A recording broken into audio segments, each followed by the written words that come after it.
frequently, a sluggish metabolism can thwart your best intentions, making you feel like you're stuck on a plateau.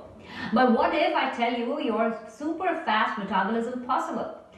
A book, Turbo Metabolism, is in stores and has started to change many lives and leads it to a healthy and happy state both mentally and physically. Let's hear it from the author and internal medicine obesity medicine expert, Dr. Pankaj Vij. Tell us, Dr. Vij, that over the years, what have you experienced the common elements are with all the South Asians? Seema, thank you for having me on the show. Yeah, the common elements with a lot of South Asians are that we're hard workers, right? Many of us are first generation immigrants. We are really focused on our work, and as a result, we sometimes neglect everything else to really work as hard as we can and achieve as much as we can in the work world. But oftentimes the health suffers in the process. So we end up eating not the healthiest food. A lot of times it's processed food, or we're eating irregular hours. We're not having time to exercise because we're staying late at work, commuting long distances, traveling. We're in this constant state of go, go, go, constantly stressed. Oftentimes we bring work home, then we're logging in and connecting with teams overseas, or just staying so connected with our work at home that we're neglecting all the other things that we need to focus on, like getting to bed in time and getting to sleep. And as a result, we notice that over the years, we're putting on pounds, we're gaining inches on our waist, and we compromise our health, only to realize sometimes 10, 15, 20 years down the line that we've done some damage, and now that's a wake-up call, and we need to take some action to reverse that damage. So it's like not stopping for gas. It's like not stopping for gas. It's like, I worked so hard to get all this stuff, and in the process I spent my health, but I got a lot of money. Now I have to spend that money to get my health back. Yeah, so that is everyone's story, literally everyone's story, not South Asian. Every American who's living in this country is that story. So that you're working hard so that you can be successful, you can provide for your family, achieve all the dreams. But I guess it's just not possible to have it all because your body has to cooperate eventually. So why do we gain weight, and how do we lose so quickly and then we gain it back? So what is the primary reason? Because we are not meant to be overweight. I think nature intended us to be just right.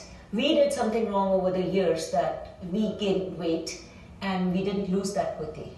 That's so true, Seema. Essentially, we've changed the environment, right? We're built for a certain environment. Humans have evolved over hundreds of thousands of years, living in an environment of food scarcity, having lots of physical activity, and having downtime. When the sun would set, people would go into their cave and go to sleep. Now we're in an environment of being connected 24/7. We have an abundance of food. A lot of it is convenient, processed food that's coming out of packages and boxes, and it's frozen. And everybody's working, so we're in a hurry. We fix something and quickly eat it and watch some TV and go to bed. And that's not the environment that we have evolved over hundreds of thousands of years. So really, if you think about it, it's only in the last century that all these changes have come, probably with the advent of the light bulb, which enables us to do many wonderful things, but at the same time it enables us to really do many unhealthy things as well. And as South Asians, we are predisposed a little bit towards the heart health. Our arteries are not very wide, and I think our diet is like that we are also bent towards diabetes. However, we do come from a country of Ayurveda. So we do have a spiritual aspect to it. Our generations have also eaten very fresh and more vegetarian foods. But we still see a tendency, a new trend growing towards that we are all going towards diabetes and heart health. Not all, a lot of us, unless we actually put a stop on it. So tell us a little bit, in your practice, what you really saw was one element that we all did incorrectly and you felt it was easily fixable. Well, going back to the Eastern philosophy angle, I think we really need to think about this as a mind-body disease, right? You see someone who's obese, they're 30, 40, 50 pounds overweight, and now they have high blood pressure, they have diabetes, they're having heart problems.